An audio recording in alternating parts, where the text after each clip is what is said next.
السلام علیکم دوستو، کیسے ہیں آپ سب؟ اللہ سے دعا ہے آپ سب خیریت سے ہوں اور آپ کی زندگی خوشیوں سے بھرپور ہو۔ آپ سب سے گزارش ہے کہ اگر آپ میرے اس چینل پر نئے ہیں تو لازمی اس کو سبسکرائب کر لیں۔ اگر آپ کو ویڈیو اچھی لگے تو لائک کے بٹن کو بھی ضرور پریس کر دیں۔ آئی ہوپ آپ سب مجھے ضرور سپورٹ کریں گے۔ تو مزید خوفناک سٹوریز کے لیے جڑے رہیے نصیر ہارر وائس کے ساتھ اور ہماری ہارر فیملی کا حصہ بنے رہیے۔ بہت شکریہ دوستو، بڑھتے ہیں آج کی سٹوری کی جانب۔ دوستو یہ سٹوری جنید کی ہے جن کا تعلق لاہور سے ہے۔ چلیے سنتے ہیں جنید کی سٹوری انہیں کی زبانی۔ میرا نام جنید ہے، میری عمر 35 سال ہے اور یہ کہانی سنانے سے پہلے میں ایک بات صاف واضح کر دوں۔ اگر یہ سب کچھ میرے ساتھ نہ ہوا ہوتا تو شاید میں بھی اس شخص کا مذاق اڑاتا جو یہ سب بتاتا ہے۔ کچھ باتیں انسان چاہ کر بھی بھول نہیں سکتا۔ کچھ جگہیں اتنی گہری چھاپ چھوڑ جاتی ہیں کہ وہاں سے نکل آنے کے بعد بھی انسان کے اندر اس کا سایہ زندہ رہتا ہے۔ یہ کہانی لاہور کے ایک کرائے کے مکان سے شروع ہوتی ہے۔ ایک ایسا مکان جو بظاہر عام سا تھا لیکن اس میں ہرگز کوئی چیز عام نہیں تھی۔ میری شادی کو 2 سال ہوئے تھے۔ میں اپنے والدین کے ساتھ رہتا تھا لیکن گھر میں جگہ کم تھی۔ اوپر سے میری نوکری کی ٹائمنگز بھی ایسی تھیں کہ روز روز بحث چھڑ جاتی۔ کبھی دیر سے آنا، کبھی صبح جلدی نکل جانا، کبھی دوست کا آ جانا۔ گھر میں ہر چیز پر اعتراض ہونے لگا۔ آخر میں نے فیصلہ کیا کہ الگ گھر لے لیتا ہوں۔ میری بیوی بھی خاموشی سے میری بات پر راضی ہو گئی، حالانکہ میں اس کی آنکھوں میں ہلکی سی تشویش دیکھ سکتا تھا۔ 2-3 دن تلاش کے بعد ایک پراپرٹی ڈیلر نے ہمیں ایک گھر دکھایا۔ جنید صاحب، یہ بالکل ٹھیک جگہ ہے، صاف ستھرا گھر ہے، مالکان شریف لوگ ہیں، بس آپ کو کرایہ اچھا دے رہے ہیں ورنہ عام گھروں سے یہ بڑا ہے۔ مجھے بھی مکان اچھا لگا۔ گلشن رابی کے اندرونی علاقے میں تھا یہ مکان۔ سڑک بھی بالکل قریب تھی، بازار بھی۔ میں نے گھر کے اندر 2-4 چکر لگائے اور دل میں عجیب سا سکون محسوس ہوا۔ لیکن میری بیوی وہ دروازے میں کھڑے کھڑے ہی رک گئی۔ یہاں کچھ عجیب ہے۔ میں ہنسا۔ ارے یار، پہلی بار دیکھ رہی ہوں اس لیے لگ رہا ہوگا، یہاں سب ٹھیک ہے۔ لیکن وہ خاموش رہی۔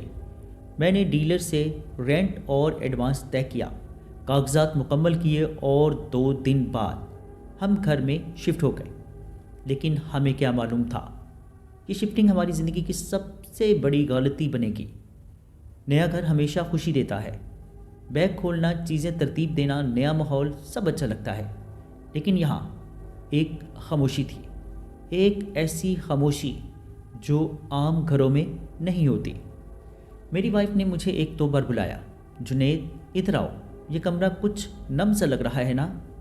میں نے ہاتھ لگا کر دیکھا، نمی نہیں، بس تھوڑا ٹھنڈا ہے۔ لیکن حقیقت یہ تھی کہ کمرہ باقی کمروں سے زیادہ ٹھنڈا تھا، مطلب 3-4 ڈگری فرق نمایاں محسوس ہوتا تھا۔ میں نے سوچا شاید دھوپ نہیں آتی، بس اس لیے۔ ہم رات کو تھکے ہوئے تھے۔ میں نے اور وائف نے سادہ سا کھانا کھایا اور سو گئے۔ کمرے کی لائٹس آف کرتے ہی ایک عجیب سی سیلن کی بدبو محسوس ہوئی، جیسے کوئی بند تہہ خانے کی ہوا ہو۔ اور سب سے عجیب بات، ہال کے فین میں ہلکی سی ٹھک ٹھک کی آواز آتی رہی، جیسے کسی نے اوپر سے انگلی مار کر چلا رہا ہو۔ میں نے سوچا پرانا پنکھا ہوگا، کل ٹھیک کروا دوں گا، اور پھر مجھے نیند آ گئی۔ رات تقریباً 3 بجے میری آنکھ کھلی، بغیر کسی وجہ کے۔ کمرے میں ہلکی ہلکی ٹھنڈ تھی۔ میں نے بیوی کی طرف دیکھا، وہ سو رہی تھی لیکن نیند اس کی بھی بے آرام سی لگ رہی تھی۔ پھر میں نے وہ آواز سنی، قدموں کی آواز، بالکل ہلکی لیکن بہت صاف، جیسے کوئی ننگے پاؤں چل رہا ہو۔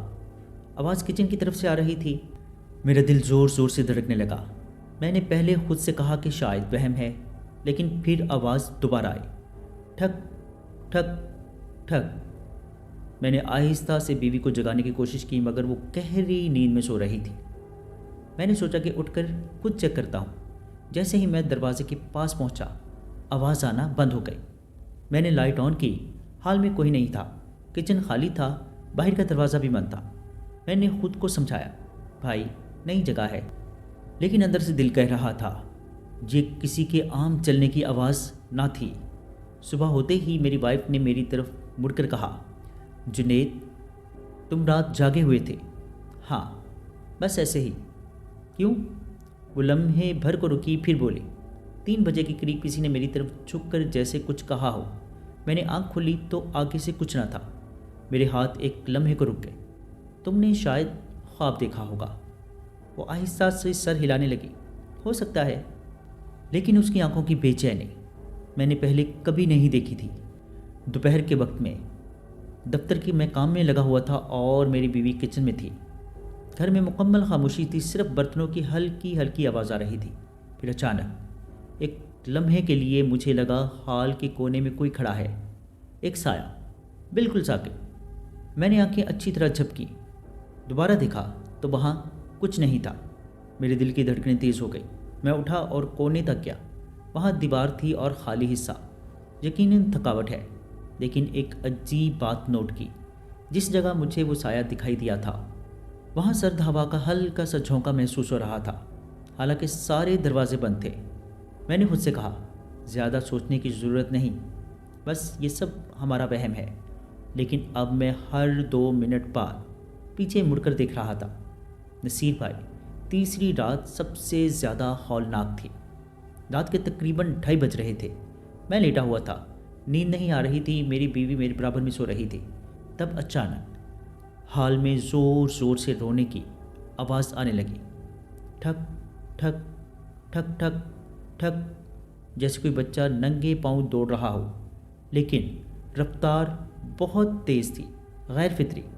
میری سانس رک گئی۔ بیوی نے گھبرا کر آنکھیں کھولی۔ یہ کیا تھا؟ میں دھیرے سے اٹھا، مگر میری ٹانگیں کانپ رہی تھیں۔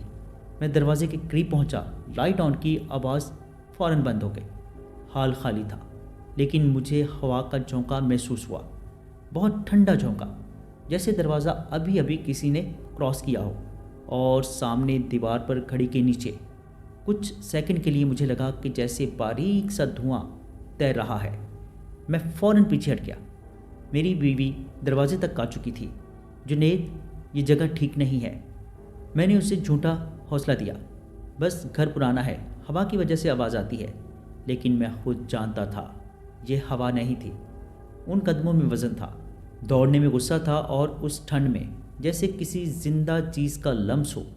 اگلے دن کام سے واپسی پر میری وائف نے مجھے ایک بات بتائی جو مجھے اندر تک ہلا گئی۔ جنید، میں نے کچھ لکھا ہے، تم غصہ نہ کرنا۔ اس نے مجھے ایک ڈائری دی۔ میں نے اسے کھولا، اس میں صرف ایک جملہ لکھا تھا، آج کچن میں کسی نے مجھے میرے نام سے بلایا۔ میں نے مڑ کر دیکھا تو وہاں کوئی نہیں تھا۔ میرا دل بری طرح دھڑکا۔ نام لے کر؟ وہ آہستہ سے سر ہلانے لگی۔ ہاں، بالکل میرے پیچھے کھڑے ہو کر، جیسے کوئی مجھے جانتا ہو۔ میں حیران، خوفزدہ اور تھکا ہوا نیچے بیٹھ گیا۔ ہمیں مکان بدلنا چاہیے، اس نے دبے لہجے میں پوچھا۔ میں نے سوچا، کرایہ، شفٹنگ خرچے، دفتر کی تنگی، اور پھر اپنے آپ کو دلاسا دے دیا، شاید یہ سب ہم دونوں کا وہم ہے، نئی جگہ ہے، کچھ دن اور ٹھہر کر دیکھتے ہیں۔ لیکن اگر میں اس رات جانتا کہ آگے کیا ہونے والا ہے تو میں فوراً وہ گھر چھوڑ دیتا۔ رات کو تقریباً 2:30 بجے کا وقت ہوگا، وہی وقت جب اکثر عجیب چیزیں شروع ہوتی تھی۔ میری آنکھ اچانک کھل گئی۔ کمرے کی فضا پھر سے وہی تھی، غیر معمولی ٹھنڈک۔ میں نے اپنی وائف کی طرف دیکھا، وہ سختی سے کمبل میں لپٹے سو رہی تھی۔ میں نے گہری سانس لی اور پھر دروازے کی طرف دیکھا۔ دروازے کے پیچھے جیسے کسی کا سایہ کھڑا ہو۔ یہ دیکھ کر میں ساکت رہ گیا۔ میں نے آنکھیں رگڑ کر دوبارہ دیکھا، سایہ وہی تھا، بالکل خاموش، بالکل سیدھا، جیسے کوئی دروازے کے پاس کھڑا مجھے دیکھ رہا ہو۔ میں نے فوراً لیمپ آن کیا اور سایہ غائب ہو گیا۔ لیکن جیسے ہی میں نے لیمپ کی ٹھنڈی پیلی روشنی میں باہر جھانکا، ہال میں پھر وہی ٹھنڈی ہوا کا جھونکا تھا، بے حد ٹھنڈا، ایسا جھونکا جو کسی انسان کے گزرنے سے نہیں بنتا۔ صبح میری وائف نے وہی سوال کیا، رات پھر کچھ ہوا تھا نا؟ تمہارے چہرے پر صاف لکھا ہے۔ میں نے سر جھٹک دیا۔ نہیں، کچھ نہیں، بس نیند نہیں آ رہی تھی، لیکن اندر سے میں جانتا تھا کہ یہ مکان ہمیں اپنی طرف کھینچ رہا ہے، اور ہم جتنے دن یہاں رہیں گے حالات اتنے زیادہ بگڑتے جائیں گے۔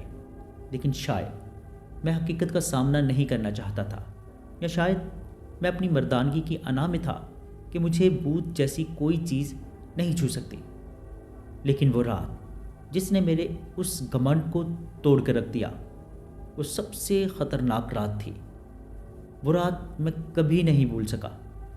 رات کے تقریباً 1:30 بجے مجھے ایسے لگا جیسے کوئی ہمارے بیڈ کے پاس کھڑا ہو۔ ایسا لگا جیسے ذہن نے نہیں، جسم نے محسوس کیا ہو۔ میں نے آنکھیں بند کیے سنا، بھاری گہری سانس کی آواز، کسی ایسے انسان کی جس کی سانس میں غصہ، تکلیف اور بھوک ہو۔ میں اپنی جگہ منجمد پڑا رہا۔ میری وائف میرے بازو میں سمٹی ہوئی تھی، اور میں نے محسوس کیا کہ وہ بھی خوف میں کانپ رہی تھی۔ آواز مزید قریب آئی۔ میں نے آہستہ آہستہ آنکھیں کھولی، اور میری ریڑھ کی ہڈی سے لے کر پاؤں تک جیسے کسی نے برف رکھ دی ہو۔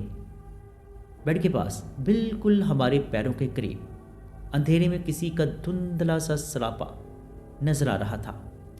میں چیخ بھی نہیں پایا۔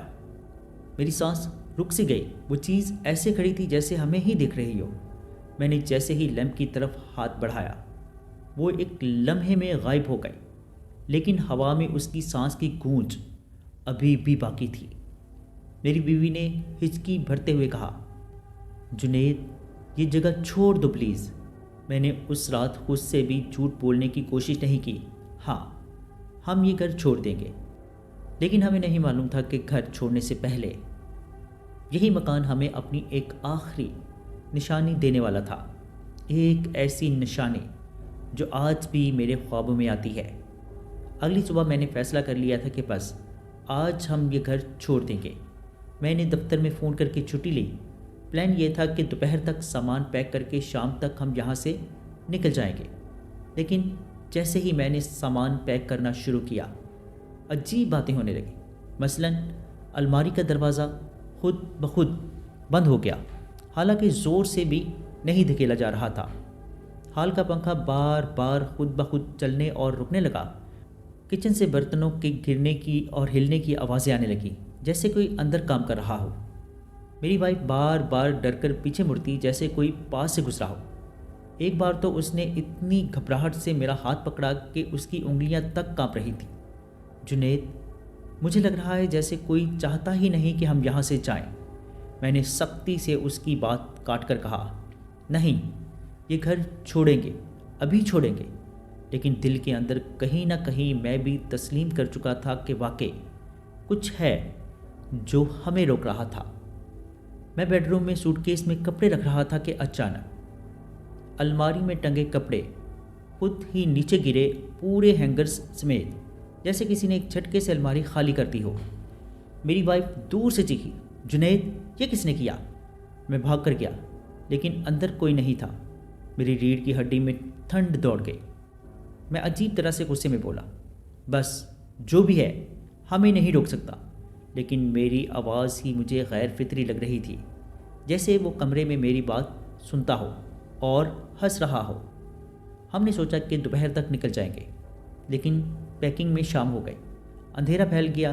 میری وائف بولی، جنید، کیا آج نکلنا ضروری ہے؟ باہر اندھیرا ہے، کوئی آئے گا بھی نہیں، کل دن میں نکل جائیں گے نا۔ میں رکنا تو نہیں چاہتا تھا، لیکن وہ اتنی بری طرح خوفزدہ تھی کہ میں ضد نہ کر سکا۔ ٹھیک ہے، آخری رات ہے، صبح ہم یہاں سے چلے جائیں گے۔ لیکن شاید یہی ہماری سب سے ایک بڑی غلطی تھی، کیونکہ اس رات اس گھر میں ہم سو نہیں سکے۔ ہم نے جلدی سے کھانا کھا لیا، شاید ڈر کی وجہ سے ہم دونوں ہی کو بھوک نہیں تھی۔ میں بستر پر لیٹا تھا اور بار بار گھڑی دیکھ رہا تھا۔ پھر 1 بجے گھر کی فضا اچانک بدل گئی، جیسے ایک لمحے میں ٹھنڈ 10 گنا بڑھ گئی ہو۔ دیواروں پر نمی کی بو آنے لگی۔ کمرے کی چھت پر ہلکی سی کھٹ کھٹ کی آواز شروع ہوئی۔ میری وائف میرے بازو میں سمٹ گئی۔ جنید، کچھ ہو رہا ہے۔ میں خود بھی کانپ رہا تھا، میری سانسیں غیر معمولی رفتار سے چل رہی تھی، اور پھر دروازہ خود بخود آہستہ آہستہ کھلنے لگا، جیسے کسی نے انگلی سے دھیرے دھیرے اسے دھکیلا ہو، لیکن کوئی نظر نہیں آ رہا تھا۔ میں نے فوراً لیمپ آن کیا، مگر جیسے ہی روشنی پھیلی دروازہ ایک جھٹکے سے پوری طرح کھل گیا۔ میری وائف زور سے چیخی۔ میں آہستہ آہستہ دروازے تک گیا۔ ہاتھ میں کچھ نہیں تھا، صرف حوصلہ، لیکن جیسے ہی میں ہال میں پہنچا میرا دل سینے سے نکل نہیں والا تھا۔ ہال میں صوفے کے پیچھے ایک انسانی شکل کی دھند سی کھڑی تھی۔ اس کا قد کوئی 6 فٹ کے قریب ہوگا، لیکن دھندلا جیسے دھوئیں کا پتلا سا بادل ایک جگہ ٹھہرا ہوا ہو۔ مجھے صاف صاف محسوس ہو رہا تھا کہ وہ مجھے ہی دیکھ رہا ہے۔ میری ٹانگیں بے جان ہو گئی، میرے ہاتھ پسینے میں ڈوب گئے، میرے گلے میں کانٹے اٹکنے لگے۔ میں نے سرگوشی کی، کون ہے؟ آگے سے کوئی جواب نہیں آیا، لیکن دھند ہلکی سی حرکت میں آئی، جیسے وہ میرے قریب آ رہی ہو۔ میں ایک قدم پیچھے ہٹا، وہ بھی ایک قدم آگے بڑھی۔ میں نے وائف کو پکارا، کمرہ بند کرو۔ دھند نے ایک دم تیزی سے سمت بدلی اور پورے ہال میں ایک برفیلی ہوا پھیل گئی۔ پھر ایک آواز آئی، بالکل کان کے پاس، بالکل انسان جیسی، لیکن ٹوٹی ہوئی، پھٹی ہوئی، مت جاؤ۔ میں نے خوف میں اپنی وائف کا ہاتھ پکڑا اور ہم دونوں کمرے میں بھاگ گئے اور دروازہ بند کر دیا۔ وائف ہچکیوں کے ساتھ رو رہی تھی، میرے اپنے ہاتھ کانپ رہے تھے، لیکن یہ سب ابھی ختم نہیں ہوا تھا۔ دروازے کے باہر ٹھک ٹھک ٹھک ٹھک ٹھک ٹھک کی آواز آ رہی تھی، جیسے کوئی چل رہا ہو، آہستہ لیکن مسلسل۔ پھر کسی نے دروازے پر ہلکی سی کھرچنے کی آواز نکالی، جیسے ناخن سے لکڑی کو رگڑا جا رہا ہو۔ میری بیوی چیخنے ہی والی تھی کہ میں نے اس کا منہ ہاتھ سے ڈھانپ لیا۔ خاموش، ابھی نہیں۔ پھر ایک دم سے شٹر گرنے جیسی زوردار آواز آئی، ڈھم، اور خاموشی، ایسی خاموشی جیسے گھر سانس روک کر کھڑا ہو۔ ہم دونوں ایک دوسرے کو پکڑے بیٹھے تھے۔ پھر اچانک لائٹ ٹمٹمائی، 1 بار، 2 بار، 3 بار، اور پورا کمرہ اندھیرے میں ڈوب گیا۔ اندھیرے میں ہمیشہ خوف بڑھ جاتا ہے، لیکن یہ وہ خوف نہیں تھا، یہ مکمل دہشت تھی۔ ہم دونوں سانس تک روک کر بیٹھے تھے۔ پھر کمرے کے بالکل اندر سے، جیسے بیڈ کے قریب سے، وہی بھاری سانس لینے کی آواز جو ہم نے پہلے بھی سنی تھی، لیکن اس بار بہت ہی زیادہ قریب سے آ رہی تھی۔ ایسا لگ رہا تھا جیسے کوئی ہمارے بیڈ کے پاس چھپ کر سانس لے رہا ہے۔ میں نے آہستہ سے ہاتھ آگے بڑھایا، دیوار والی سائڈ سے اپنا موبائل پکڑا اور فوراً اس کی فلیش آن کی۔ روشنی پھیلتے ہی میری ریڑھ کی ہڈی میں بجلی کی سی لہر دوڑ گئی۔ بیڈ کے نیچے بالکل ہمارے قدموں کے پاس دھندلا سیاہ چہرہ دکھائی دیا۔ اس کی آنکھیں نہیں تھیں، صرف 2 سیاہ گڑے اور ایک بگڑی ہوئی شکل، جیسے کوئی بہت سال پہلے مر چکا ہو۔ میری وائف نے چیخ ماری، میرے ہاتھ سے موبائل گر گیا، فلیش لائٹ بند ہو گئی، ہر طرف اندھیرا چھا گیا۔ میں نے اپنی وائف کا ہاتھ پکڑا، چلو ابھی نکلتے ہیں یہاں سے۔ وہ روتی کانپتی اٹھی۔ ہم اندھیرے میں ٹھوکریں کھاتے ہوئے دروازے تک پہنچے۔ دروازہ کھولا اور باہر ہال میں ہلکی روشنی تھی، شاید اسٹریٹ لائٹ کی۔ سامان پیچھے چھوڑ دیا، ہم دونوں سیدھا مین گیٹ تک بھاگے۔ مین گیٹ کھولا اور باہر کی ٹھنڈی ہوا میں جیسے دوبارہ زندگی لوٹ آئی۔ لیکن جیسے ہی ہم باہر نکلنے والے تھے، پیچھے سے ایک ٹھنڈی زوردار چیخ گونجی، ایسی چیخ جیسے کوئی آگ میں جل رہا ہو، یا ڈوب رہا ہو، یا قید سے نکلنا چاہتا ہو۔ میری وائف بے ہوش ہوتے ہوتے بچی۔ ہم دونوں گلی میں بھاگے، بغیر جوتوں کے، بغیر سامان کے، بغیر ایک لمحہ رکے۔ ہم سیدھے سڑک تک پہنچے، ٹیکسی روکی، ڈرائیور نے ہماری حالت دیکھ کر کوئی سوال نہ کیا۔ ہم سیدھے اپنے والدین کے گھر گئے، وہاں جا کر ہی سانس بحال ہوا۔ لیکن کہانی ابھی ختم نہیں ہوئی تھی۔ اگلے دن میں اور 1-2 لوگ اور گھر پہنچے۔ میری وائف میرے ساتھ نہ آئی تھی، وہ شاید شدید صدمے کی حالت میں تھی۔ گھر مکمل خاموش تھا، ہر چیز ویسی ہی تھی جیسی کل ہم چھوڑ کر گئے تھے، لیکن الماری کے پاس دیوار پر ایک جگہ پر ہلکی سی سیاہی جمی ہوئی تھی، جیسے لکھا گیا